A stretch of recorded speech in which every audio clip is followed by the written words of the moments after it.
Nā mai, haere mai, and welcome to this Hawke's Bay Regional Council Facebook Live, where tonight we're talking about pest management. And in case you're wondering why pest management, it's because, and I'll hold this up so you can see it, it's because it's part of our strategic priorities. And the particular strategic priority, try saying that quickly, that we're talking about this month has been promoting land and water health. I should really learn my lines. Today we'll look at the issue of pest management, and we have three guests to help us with that. First on my right is Alan Bear, Regional Council's Contract Manager, Pests, Animals. We have Councillor Di Roadley, who's the Chair of the Environment Committee and a Wairoa Councillor. Thank you, Mike, and welcome. Happy to be here. Great. And Councillor Toni Kuklinski, who's the Central Hawke's Bay Councillor and Deputy Chair of the Environment Committee. Welcome. Evening. G'day. Right, so just a few housekeeping things. This Facebook Live is being recorded and will be available at the end of the broadcast. If you have questions for our guests, please put them in the commentary section, comments section next to this Facebook Live, and we'll try and answer as many as we can on air. Those we can't answer or don't get to, we'll answer within the next 24 hours, and you can find the answers online. Any questions that we don't get to answer will be answered within 24 hours. So just, hang in there, come back for your answers. Right, well, let's kick into it. Councillor Toni, I understand you've got a question for Councillor Di. Thank you, Mike. Di, why is HBRC involved in pest management? Well, Toni, if we didn't, pests would be literally running amok across Hawke's Bay. We would have things like wallabies, possums, weeds, all setting up their army here within Hawke's Bay. And of course, pests don't just annoy us, they have a huge impact on our environment, they cost us a heap of money, and they eat all sorts of things that they're not supposed to. So really, HBRC is definitely in the pest fighting business. Of course, we've actually got a legal responsibility to be there too. So under the Biosecurity Act, we are required to stop harmful organisms from turning up and creating their version of the Hunger Games right here in Hawke's Bay. So that's why we've got a Regional Pest Management Plan. So that's our official playbook to manage those pests. And of course, it's not just animals, it's pests, it's marine, it's all those things that we do not want here. And so within this plan, it covers 63 different pests that are identified. They're too big, they're too widespread, or they're just really too chaotic for landowners to manage on their own. But it doesn't cover everything. So there's a whole lot of other nuisance pests across the region that are not covered by this plan, and they're causing drama everywhere. The Regional Pest Management Plan focuses on the ones that are causing the biggest environmental damage. They're costing the region through our economy, and of course they create risk to our community. So not every annoying plant or creature across the region is covered by this plan. Landowners, you have a responsibility also. So we have a group that are covered solely by landowners to manage. We've got groups of pests which are managed solely by the Regional Council. And then we've got this team approach where both landowners and Regional Council work together to stop those pests in their tracks. Well, the Regional Council coordinates. We're all responsible Exactly. in one form or another, really. Yeah, we are.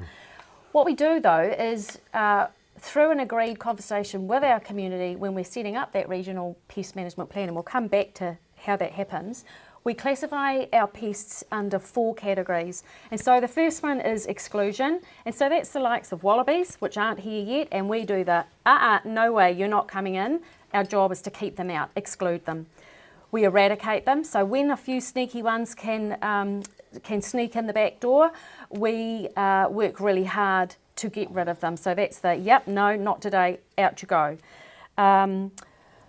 And we have a number of pests, particularly plant pests that we're managing, and there's a new one, of course, the alligator weed down in Central Hawke's Bay, which is only in a really small location, so we're working to contain that, and it's still in the eradication phase. Then we've got our third category, which is the progressive containment, and so that's for pests which are already here, but we kind of keep them in their lanes, and so think of it as pest management with boundaries. And then the final category are for those pests, we call that sustained control. They're already here, they're potentially here in large numbers. We know they are here, we try to manage them, and it's in the category of, yeah, we know you're here, but you better behave yourself. And so we try to manage them as best we can. And so why does that really matter? Well, it matters because these pests can have a huge impact on our natives, on our native species, on our native plants and animals, who apparently are really terrible at defending themselves. They have a big impact on our forests and our wetlands, also really terrible at defending themselves. There can be a huge impact to our farmers and growers and the stock on those farms. Of course, there's a big impact or potential impact on our ability to gather kai, our mahinga kai rights, and of course there's this flow-on impact to our regional economy. So it's a really important piece of work that the Regional Council manages on behalf of our region. Great. So, Councillor Toni, tough question for you. Where does the money come from for pest control? Rates. Well, Toni, that's not the whole story. You know that. So yes, rates is the answer. The community across the whole of the region, the Regional Council collects a rate for pest management. Of course, there is a specific rate which is covered for our primary production members of our community, but also we have landowner contributions, we've got Regional Council rates, and then we also get some backfill for specific programs from external funding who come in and help. However, these pests are really expensive. Apparently they don't pay rent. So we have to be really sensible and focused on where we spend that money. And so we really are thinking about not trying to manage every pest everywhere all of the time. We really have to focus our attention on those pests which cause the most damage. So think of it like triage. So the pests which are most likely to cause the biggest risks to our community, to our environment. And really fine-tune and get value for money, for that money that's invested. Actually, there's a real misconception in our community around possums. Plenty of people, landowners, farmers across the region have assumed that HBRC does possum control, and we actually don't. Just to clarify that, we do some work with possums. However, actually, there's two major players in this field. One of them is Osprey New Zealand. Now, Osprey New Zealand is set up and funded by MPI, Ministry for Primary Industries, and it has support from Dairy NZ, Beef and Lamb New Zealand, and the deer industry. And that's because they really are focused on TB, on bovine tuberculosis, which really does have and has significant impacts, potential impacts for our farming businesses. And so think of Osprey as the possum police for TB. So their focus is around keeping our farming stock safe for that economic value that they bring to our region. Outside the Osprey TB focus, we have the Hawke's Bay Regional Possum Area Program. Have I got that right?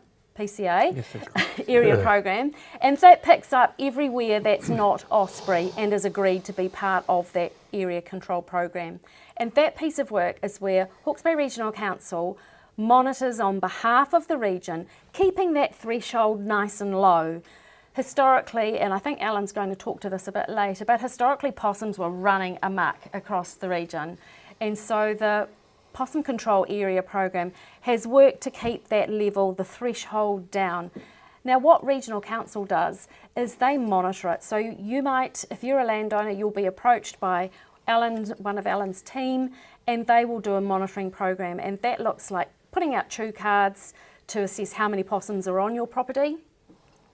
If the possum numbers are too high, so they've triggered that threshold that we've decided as a community is too high, then you'll get a nasty letter from Alan, and nobody wants a nasty letter from Alan saying, you need to, landowner, bring your possum numbers down. So Regional Council is doing the monitoring on behalf of the region. However, it's the landowner's job to actually go in and bring those numbers down.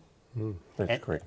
And just to be clear, the Regional Council doesn't recommend 1080 in the programs, advice, or in the planning. Full stop. Oh, 1080, fair enough. And I heard you mention chew cards. Anyone want to give me a quick explanation of what a chew card is? Well, I can do that, Mike. A chew card is just a small call fruit card. It's about that size. It's placed out to a certain protocol out across landowners. They come in, we put them out in lines of 10. So, and then they're out for 7 days, they get read, and our contractors look for teeth marks, possum teeth marks in those call fruit cards. And we get a measure of, we work out a mean RTC for that property from that information. It's very obliging of the possums to come along and record themselves, isn't it? Yeah, well, when we do our monitoring, we're not looking for possums. Yeah. The lines are randomly located, so there's a bit of science behind that, but we're not going out there looking for possums to try and have landowners fail. So everything's randomly located. Great. So Alan, a question for you now. We mentioned the Possum Control Area just now, and PCA. What's that all about? Well, the PCA program started in 2001, where HBRC was funding all the initial control, and the landowner buy-in at the time was that they would maintain the gains that we made over that time, and that program's still going now. The size of that program is around just under 800,000 hectares in size, and the community have still they still own they still have to maintain the possums across that program to a certain level. And we come in and monitor. So we're monitoring for compliance 150,000 hectares of that 800,000 hectares per annum. So it takes us about 4.3 years to do a full circle of the whole PCA program out there. So Alan, are all of our land across the whole region is in a PCA? Not all of it. What's not in the PCA program is in the Osprey program, TB program. Okay. So pretty much got the whole region covered. Yeah. Yeah. A question sort of for everybody actually. So, possums are cute. You see them squashed on the road. Are they really that bad? Well, I'm not sure they're that cute, especially if you're underneath a tree going to shoot one. Back in the day when I was gardening at Guava Station, I used to go out there once a week. They had you had to have massive metal cages just to be able to grow vegetables, roses. They would eat the buds. They literally would eat everything, just hammering the trees, hammering anything you could possibly plant or grow. So there's a whole generation of people out there now that sort of have lived through not high populations of possums, so they haven't seen the damage, I guess, but they're incredibly bad. And indiscriminate eaters, apparently. Yeah. Well, and it's an example of why the PCA program has been so effective, because they're not quite as bad as that now. However, they are still pretty bad. And we actually see it in our poplars and willows in springtime, where you see them one moment they look like they're a proper tree with leaves, and the next thing all their leaves are gone. They're completely denuded, and that's another way without a chew card to know that you've got a significant possum problem. But I was looking at some research that was done, I think by New Zealand Landcare Trust, and they had done some work around in Wellington where they're monitoring the impacts of pests and possums, and they observed possums were eating native birds' eggs and native chicks, and of course they're completely indiscriminate eaters. They will eat native plants, your favourite roses, your vegetable gardens, and of course here in Hawke's Bay, where we have a huge part of our economy comes from our fantastic horticultural industry, whether it's the wine growing, the grape growing, or our beautiful apples or stone fruit. They love those too. So possums really are the bad guys that we do manage, which is why we agree to monitor them and keep them down under that threshold, so we've got a fighting chance against them. Yeah, question for you, Councillor Toni. How would anyone on a big property know possums are around? Oh, well, at the moment, the pine trees have got a bit of pollen about. So if you're at the base of the trees and you see little yellow jelly beans, that's the possum poo, I'm afraid. And so if you've got a lot of that, you've probably got a lot of possums. Yeah, and don't pick them up. Alan, so we've got rural areas covered. What about urban areas? We started working in our urban areas quite a few years ago. We started with Napier Hill. And the reason why we started with Napier Hill, I mean, there's about 3,500 ratepayers sitting on Napier Hill. And we would get over 100 possum complaints a year and send a contractor up there to put a trap out and do what we could. So we brought that into a program and did control around all the vegetation belts up there. Now, in comparison to then, we might get 2 or 3 calls a year per annum. So it makes a difference. And our urban program now sits across 24,000 hectares. So our urban program's right down in Waipark, Waipawa, Wairau, around Wairau Township itself, spreading out to the what I call semi-rural areas, lifestyle blocks, and it's working well. And the buy-in again from the community is that if you want us to do the control, the buy-in is that you maintain the gains once we're finished. Yeah. And that's been big on the Napier Hill. And I know way before I returned from overseas in New Zealand, possums were quite the thing. And I came back and the native bird life just took off after the possums left. Absolutely, you can almost see that change overnight with the bird life and the biodiversity at its best, really.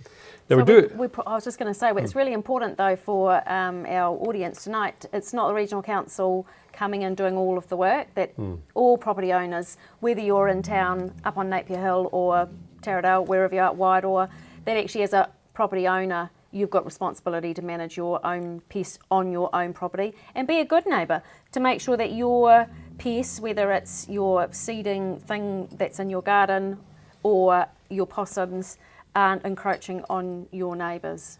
Absolutely, and the more you get your neighbours on board, and the bigger the control is, whether it's urban or rural, the more benefit everyone gets from we'll all win. from a bigger area. Absolutely. And we do have one question that's come in, and I'm not quite sure that this is all about us, but if a community or neighbourhood wants to control a pest, for example, possums, rats or mosquitoes, I'm pretty sure that's not us, mosquitoes, what support can we give? Not a lot of support around rats and mosquitoes, to be fair. We'll be honest about that. Yeah. Possums depends on the situation, depends on what sort of issues that person's got. But if you've got possum problem, give us a call. Let's have a conversation. And I also know there's a number of volunteer groups around the urban areas here that are predator-free groups, so predator-free Hawke's Bay, where you can pick up traps for rats, for example. Yeah. And with mosquitoes, the only thing I know about mosquitoes is don't leave standing water sitting around because that's where they breed. So it is about being smart about managing those pests, but it comes back to that earlier piece that we talked about, that because pest management is so expensive, we do have to really zero in on the pests which are agreed are the biggest problems. And in the current Regional Pest Management Plan, rats are identified as a pest. Mosquitoes are not, but rats and other pests, some other pests are identified as a pest. They're recognised. However, it's agreed that the landowner, the property owner, will manage them. So that's the action that we've got. So it's about getting good value for our money, and actually fine-tuning and focusing our resources to actually make a difference. It's the old adage of spreading, if we try to spread a mile wide and an inch deep, we'll actually get no impact. We need to really focus that investment to get our best results. yeah, and then ultimately what it comes down to, right, is we could have a massive pest control program and take care of everything, but no one would want to pay for it. So Yeah, absolutely. And if I can just add just one more note in regards to the possum inquiry. If your possum inquiry is pretty general, what we will do is, if it's in an urban, semi-urban environment, we will send a contractor out and do a site visit, which council will pay for. We'll pay for the first hour and a half of that site visit.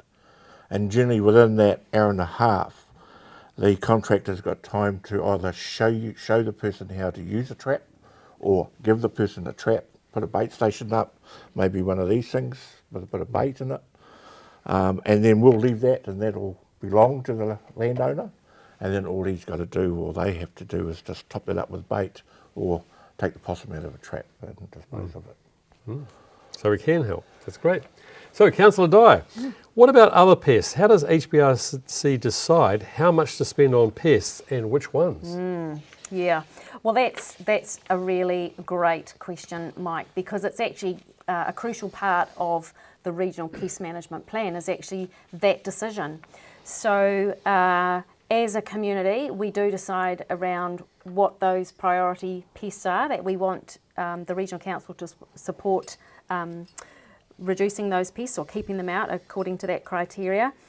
However, as councillors, our role is to manage those realities of how much we want to manage our pests and the ones that are our priorities, and how much we want to pay for them or our ability to pay for them. So there is a tension there, and that's one of the roles that Toni and I do around the council table, is have that discussion around what are the trade-offs between how much we're prepared to pay and what's level of service we're going to provide, how much and which pests Regional Council will support managing. Yeah, and I would just note that I think one of our producers here has put the Regional Pest Management Plan into the comments area. There's a link there to that if anyone would like to check it out. Okay, so another question perhaps for everyone. I expect the problem pests would differ from region to region. What is the biosecurity team concerned about the most at the moment? Maybe we'll start with you, Alan. Right now at the moment, we're just moving, getting ready to move into our rook season. Rooks are out there. Once upon a time, they were large populations of these birds in Hawke's Bay, and they did a lot of damage in our horticultural cropping sectors. So our rook season starts August, September. If you're a landowner out there and you've got rooks suddenly turn up on your property around about this time and they weren't there last year, we'd be really keen to know this information. So we can put them on a list to prioritise control of these things. Well, it's possums and rooks. What about anything else? Well, I can tell you what's the big topic in Wairoa, and that's rats. Both because they're gross, nobody wants rats around, but actually after the flooding that we had, that meant that some of the maize crops, the flooding chased the river rats onto the land. Then, of course, they weren't able to harvest many of the maize crops, which was great smorgasbord for those rats. So we've had a population boom, and landowners have been struggling to manage those. It's an ongoing issue that they are having to make decisions around on their how they're managing their land going forward to try and bring those rat numbers back under. It's a gross problem to have. Yeah. And in Central Hawke's Bay, Chilean needlegrass always comes up, especially in regard to gravel extraction. And there's been some good news. There's been a study done, and after shingle has been extracted, crushed and screened, it turns out that the needlegrass seed isn't viable. So looking forward to some new rules coming through to our contractors to make it easier. Yeah. So the pest itself it hasn't gone away, but its means of getting around has been severely reduced apparently. Yeah. So for those that, AP40, AP20, whatever it is, the grade of shingle, it won't have the seed in it. So hopefully we'll be able to change that. And the seed itself, I think it said 99% of it is just in the fines anyway, which is pretty much the waste product at the end. Which we'll need to manage. But of course, Mike, the important part is the community input into that Regional Pest Management Plan. And so that document really is the agreed way we're going to manage pests. So what is being managed, what isn't being managed, whether it's the no stay out stage or whether we have to agree that it's now here and we need a different way of managing that plan. And so that Regional Pest Management Plan is a really important document, and it's up for review It's actually 2028. However, the process leading up to that decision of what's in, what's out and how it's managed will take some time. So we're going to be making a bit of noise about that over the coming months and into next year. It will be a conversation for the community to decide, both around what's in, what's out, how it's managed. So that is your opportunity as a community to get involved, to influence what's in that plan, what's important to you, what your priorities are. So we will be, as I say, making a bit of noise. So get involved, keep your eyes open, keep your ears open, and do bring forward your priorities. So that will be something to watch out over the coming months and through to next year. So that you please do. That is genuinely want your influence, and that plan stands for a good long time. The current one, is it they 10 years? Good question. Sorry, I've put you on the spot. They do last for a good chunk of time. So once we've agreed, and of course council will need to decide the trade-offs around how much you want to pay or can afford to pay and what we actually are doing. We will make that decision. Once it's in the plan, then that provides that playbook for how Alan and his team manage those pieces on behalf of the whole region. So it is your opportunity to influence that work going ahead. So you talked about community involvement in the plan. What are other things the community, I mean, there's a lot of work obviously, what are other things the community can do? Alan or someone? Yeah, Alan? Well, you know, we promote self-help out there among the community. The more you do now, the less issues you'll have going forward.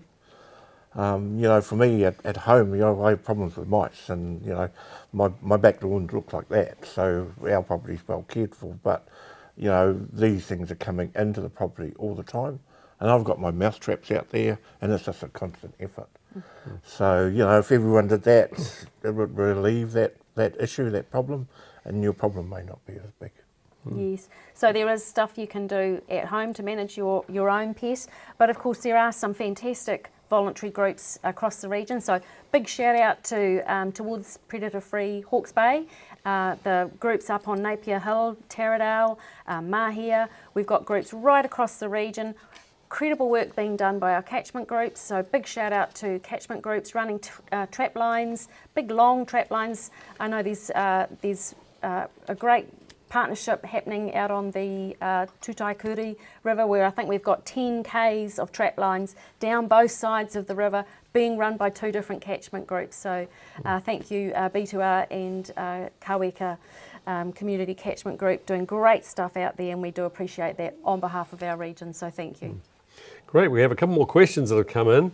Let's start with the one that says, what is the Regional Council doing about wild cats? What are we allowed to do about them? What a great question. That will be one that people could bring up in the conversation we're going to have around what the community would like us to do around wildcats, because currently we don't actually do anything. They are a property owner's job to deal with. Very sensitive topic in an urban environment.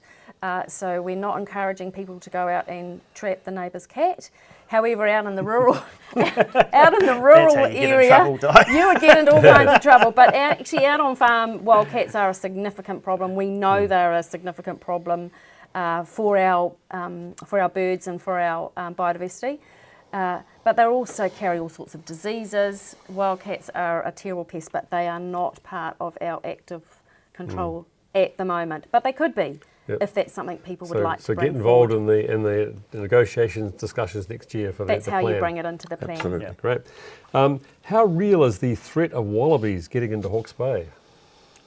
Well, the threat's right on our back doorstep, really. I mean, we had an incursion, well, a possible incursion several months ago, but a landowner indicated that he'd seen 2 of these animals at the back of his property. Upon investigating the situation, we never found any wallabies at all, so we've kindly just put that to the side, but we're still aware of that, of what's happened out there, and keeping an eye on things out there. So how close are they? I understand they're just on the other side of the ranges. They're just right next door in our region to Bay of Plenty. Bay of Plenty have got wallabies up there. And as the crow flies, excuse the pun, if you look at maps and stuff, it's not that far from A to B across the top of our regions between neighbouring councils. So, Well, then hopefully the only wallabies we see around here might be rugby players one day. But anyway, we have one question here from Possum Free Mahia. When will HBRC start the transition of the current PCA program from land occupier responsibility to landscape scale control administered by the council? well, due to ongoing Cyclone Gabriel recovery work, the move from Regional Council-led Possum Control is on hold.